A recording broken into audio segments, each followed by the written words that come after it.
मंत्री होश में आओ, होश में आओ, होश में आओ। नरेंद्र मोदी होश में आओ, होश में आओ, होश में आओ। योगी मोदी होश में आओ, होश में आओ, होश में आओ। रेलवे अप्रेंटिस को लेकर के आज जंतर मंतर पर आपका बड़ा प्रदर्शन है, हजारों की संख्या में। केंद्र सरकार से क्या मांगे आपकी? सर सबसे पहले तो मैं आप सभी मीडिया वालों को धन्यवाद करना चाहता हूं। सर ये है कि हमारी डिमांड है सर अभी की नहीं है सर, 98 बैच के हमारे लड़के बैठे हुए हैं, 2004 के लड़के बैठे हुए हैं। सर जब हमारी भर्ती है सर ये यूपीए की सरकार में होती थी, तो सर जब से ये मोदी गवर्नमेंट आई है तब से हमको सर 20% कोटा दे रहे हैं। उसमें से भी सर पहले हमको 100% मिलता था, 100% कोटा मिलता था, उसमें से अब हमको 20% दे रहे हैं। तो सब हमारी जो डिमांड है सर सीधी भर्ती की है। सर हम यही चाहते हैं कि मोदी जी आपके पास लास्ट समय है, 2-3 महीने बचे हुए हैं, तो ये देश का युवा जाग चुका है।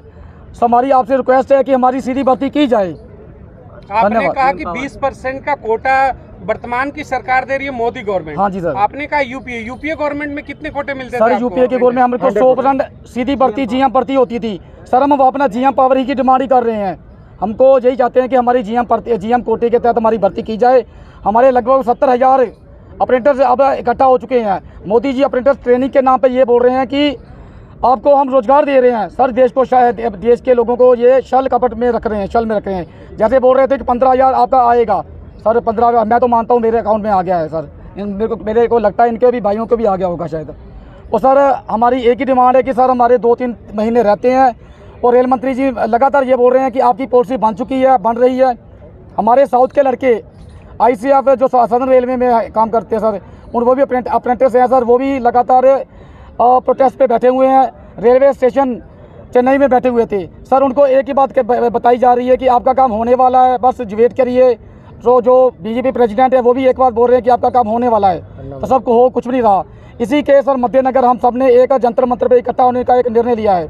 तो सर आगे की बात हमको हमारे जो यूनियन मैं एक चीज सवाल लेना चाहूँगा। रेलवे 100% आप जो अप्रेंटिस की बात कर रहे हैं कि गवर्नमेंट इन चीज़ों पर आए, अभी तक इसके लिए आप तमाम किन अधिकारियों से अभी तक लेटर दिया, आप लोगों ने मिलने का प्रयास किया क्या? कभी रेल मंत्री से आप लोगों ने इन चीज़ों पे बात करने का प्रयास किया क्या? बिल्कुल जी, ऐसा है कि हमने अपना जो 100% है, आपने भी पूछा, एक सवाल पूछा था बीच में कि आपका 120% कैसे, पहले 100% मिलता था क्या? हाँ बिल्कुल मिलता था, क्योंकि जब दूसरी सरकारें थी, वो जैसे लालू प्रसाद जी यादव थे, ममता बनर्जी थी, रामविलास पासवान थे, इन सभी ने पहल के आधार पर रेल अप्रेंटिस को 100% रेल में समायोजित किया।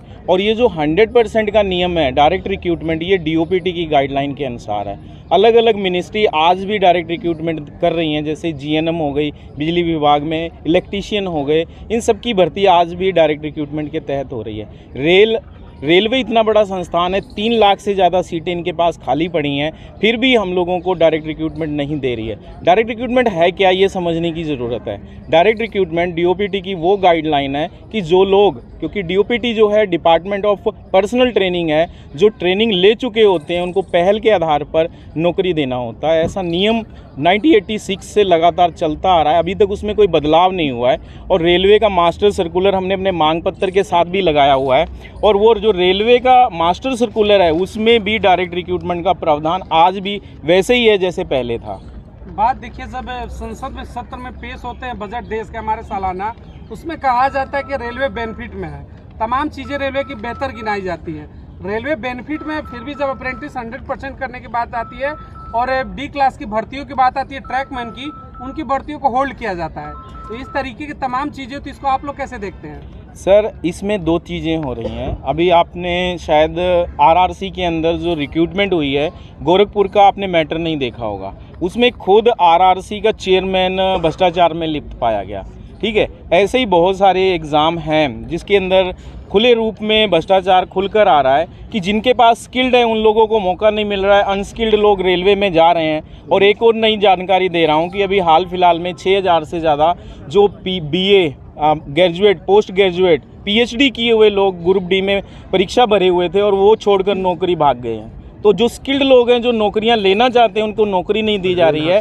इस तरीके से गलत नियमों के अनुसार ग्रेजुएट, पोस्ट ग्रेजुएट वो ऊपर हाई क्लास की नौकरियों के लिए अप्लाई करें, क्यों ग्रुप D की नौकरियों के लिए अप्लाई करते हैं? आपको लग रहा है कि रेलवे के अंदर भी तमाम तरीके के भ्रष्टाचार हैं क्या?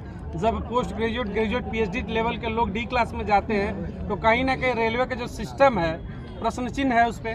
बिल्कुल सर, प्रश्न चिन्ह है। सबसे बड़ी एग्जांपल ये है कि जो लोग डबल स्किल्ड हैं, आप रेल अप्रेंटिस को पूरे भारतवर्ष में आप देखेंगे, पता करेंगे, जब कोई रेल अप्रेंटिस निकलती है तो आपके मीडिया के द्वारा ही कहा जाता है रेल में नौकरी निकाली गई है, जबकि वो एक नोटिफिकेशन निकाला जाता है ट्रेनिंग के माध्यम से।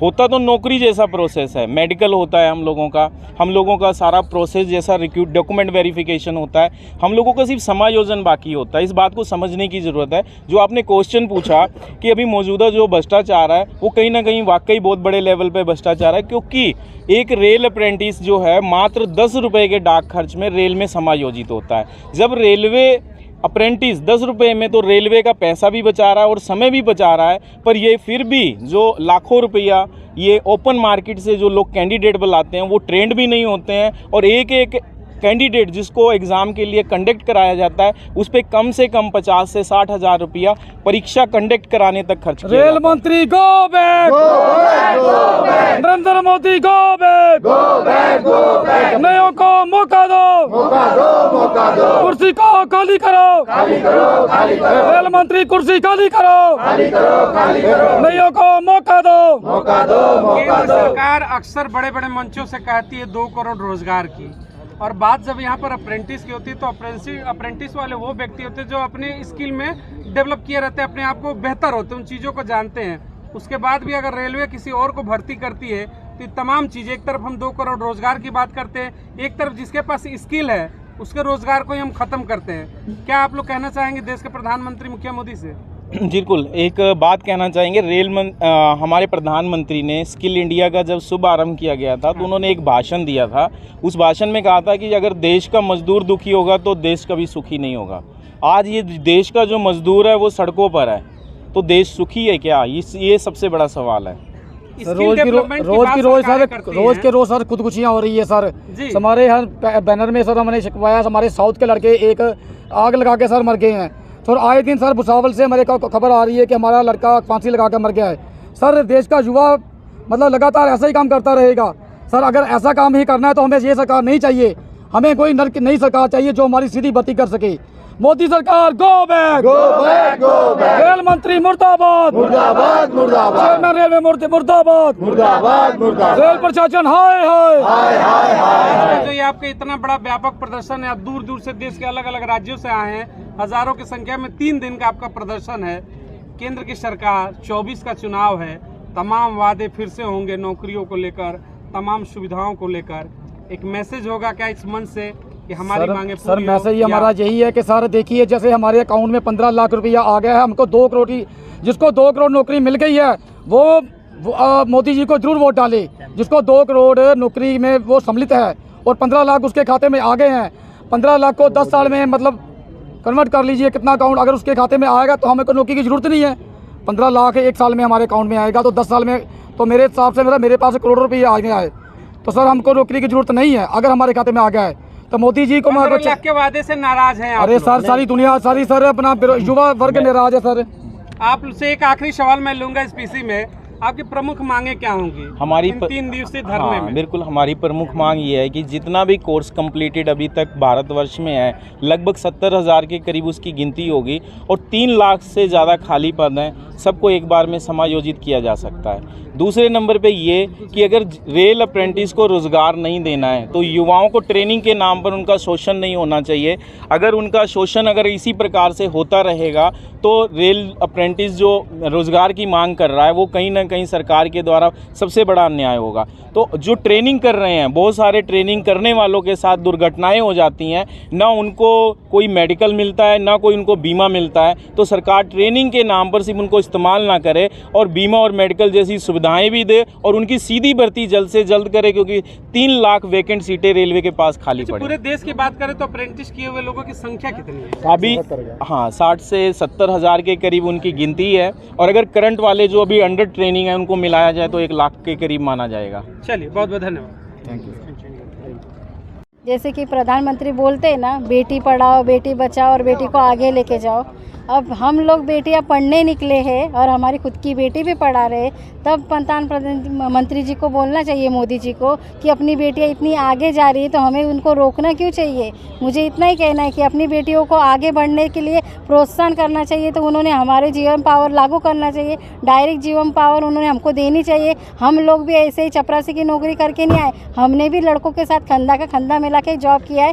एक प्राइवेट जैसे कि जो एक सरकारी होते हैं ना रेलवे में, उनके कंधे से कंधा मिला के हमने काम किया है। बैठ के काम नहीं, अपेंडिक्स होकर भी हमने उनके बराबर कंधा मिला के काम किया है। लड़की होने के बावजूद भी हम लड़की पढ़ने निकली है तो सरकार हमें दबाने के लिए निकली है। इसीलिए मेरा इतना ही कहना है मोदी जी से कि हमें लड़कियां, हम पढ़ने निकले तो हमें रोकिए मत, हमें हमारा जीवन पावर लागू कराए और हम जीवन पावर से हमें डायरेक्ट भर्ती कराए। मेरे जितने भी भाई हैं उन्हें भी हम जीवन पावर से जॉब मिलनी चाहिए। हम भी बेरोज़गार हैं, हम भी घर चलाना चाहते हैं, हमें भी आगे बढ़ना है। बस मोदी सरकार से इतना ही कहना चाहें कि हमारी जीवन पावर लागू कराए।